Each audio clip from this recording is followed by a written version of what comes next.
Welcome to every movie I've ever seen. This is a special March Madness edition where throughout the month of March I'm going to be reviewing Clive Owen movies tournament style to figure out which one is best. Now the movie I'm talking about today, and this has been kind of a long time coming, is Children of Men. Children of Men is perhaps the Clive Owen movie that Clive Owen is most famous for. I know this has a cult following, groundbreaking post-apocalyptic movie about, takes place in England. People can't have kids anymore. It seems really dark in this room. Lighting is something I'm going to work on in the future, but I look fine in the little viewing thing. But anyway, yeah, it's post-apocalyptic England. I don't know about post-apocalyptic. I don't know if apocalyptic is right, because it's just things just kind of suck, and I guess the big thing is people can't have kids anymore, so that kind of sets a expiration date on, humanity. Eventually people are going to start, just disappearing. But Clive Owen plays, he's a bureaucrat guy who gets recruited to help a pregnant girl go to some place so she can get on a boat to people who are supposed to be able to help. And so yeah, I liked the movie. It's tough. I mean, this might need to be something that I sit on for a little bit and think over a little bit more. But I mean, I liked it. I might not have liked it as much as everybody else did. It was definitely good. I liked, the cinematography and the camera work. It was very ground level, which I guess was their intention. It was supposed to be kind of like newsreel-esque feel to it. So, I guess mission accomplished, I suppose. The action was interesting. A lot of the early action scenes were almost like not action scenes. They felt more like just moments of tension because there was kind of a lack of music during those scenes, which I get that also made it feel quite real. It almost, in a way, felt like found footage, but like found footage from like a omnipotent third person, which is like watching all the events or something. But yeah, I thought the movie was good. I liked it for the most part. There was nothing about it that I didn't like. Nothing stuck out at me as bad. It was a little predictable in parts, just because I've seen other movies, so I kind of saw some things happening. Like, spoiler alert, Clive Owen's character dies at the end of the movie, and I kind of saw that happening like before the movie even started. I'm like, okay, if this is what this movie is gonna be like, he's probably not gonna make it. And when I watch something old like this, I mean, not old, I want to say this is what, like 2003 maybe. I don't know if it's 2003. 2006 maybe. I don't know. Whenever I watch something that's not extremely recent and I see a cliche in it, you can never be too certain if it's just following a cliche, or if that cliche is not as much of a cliche as it is.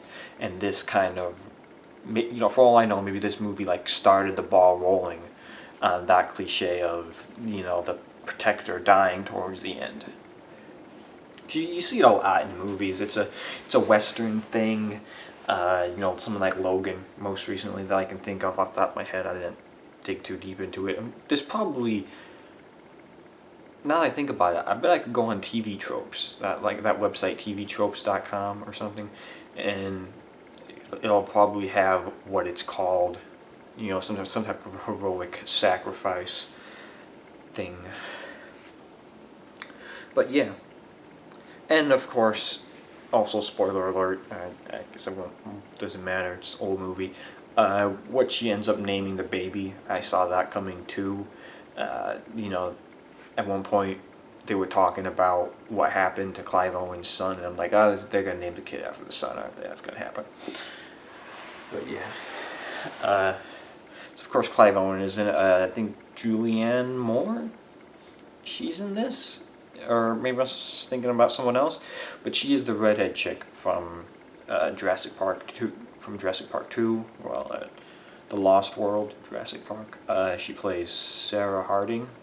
How many Sarah Harding can there be? She's in this. She dies. Oh, not to that. Shouldn't have done that. She dies fairly quickly into the movie, which was I didn't expect. Chiwetel Ejiofor. I know I got that last name pretty close. I do feel like I butchered the first name. He's in this as well. He ends up playing the villain, I suppose.